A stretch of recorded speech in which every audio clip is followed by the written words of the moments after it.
welcome to the Great American Beer Festival 2009 in Denver, Colorado.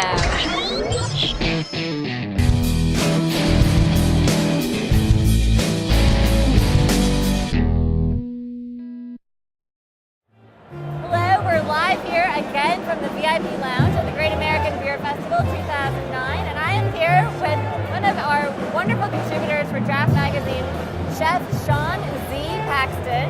He is the homebrew chef, and every issue he puts together beer and food pairings for us. I don't know if you can see this.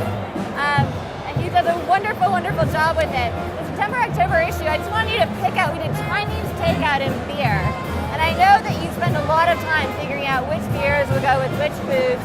What one dish was particularly interesting for you to try and put together for this issue?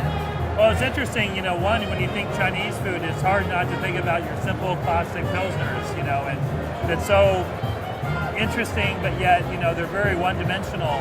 So to take it a little bit further and do the Jolly Pumpkin beer, it's a lot more complex. It has a lot more layers of flavor. When you start thinking about like an egg drop soup, you have the richness of the yolk, you have the strong flavors of the green onion, it's almost peppery, and then how that's going to play out the spiciness of that particular beer. Really, it's kind of a fun way to just take Chinese food in a different direction.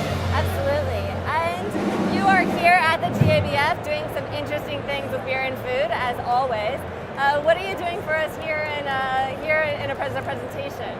So tonight, actually, I'm about ready to present with Will Myers from Cambridge Brewing Company, and he is with just doing some amazing beers.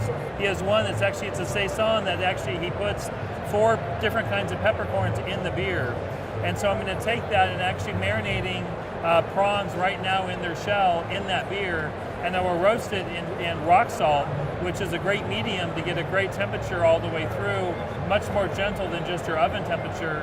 And then it also adds a little bit of saltiness. So you have the salt pepper prawns without any pepper, and that without only cooking in the salt, but not really using any salt in the dish.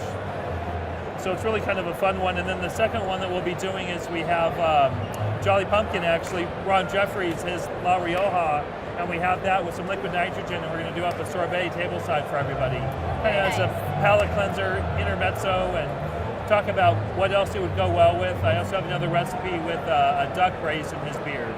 So really kind of fun. So excellent. Now we've seen this trend of beer and food sort of evolving over time. What to you is the most exciting thing that you're seeing out there that people are doing with cooking with beer and or pairing beer with food? Well, one, I think it's interesting because to use beer as an ingredient and not necessarily as a liquid in a dish really makes a huge difference. And when you stop and you think about some of these beers that we have at our disposal nowadays that we never had 5 years ago, really to showcase them and actually make them a part of the whole flavor profile, I think it's awesome. It's really, really exciting. And to see beer also more like the white tablecloth, establishments, and seeing other, higher end restaurants doing some really neat stuff. I just did a 12-course beer dinner back in Maine, and it was so much fun. And the first beer of the evening was a 1978 Hanson's Old Creek. And so to have a 31-year-old beer as your first beer for a beer dinner, I think it really set a nice tone, and I think everybody really appreciated it. That's very impressive. Are there any beers out there today that you're really curious to try?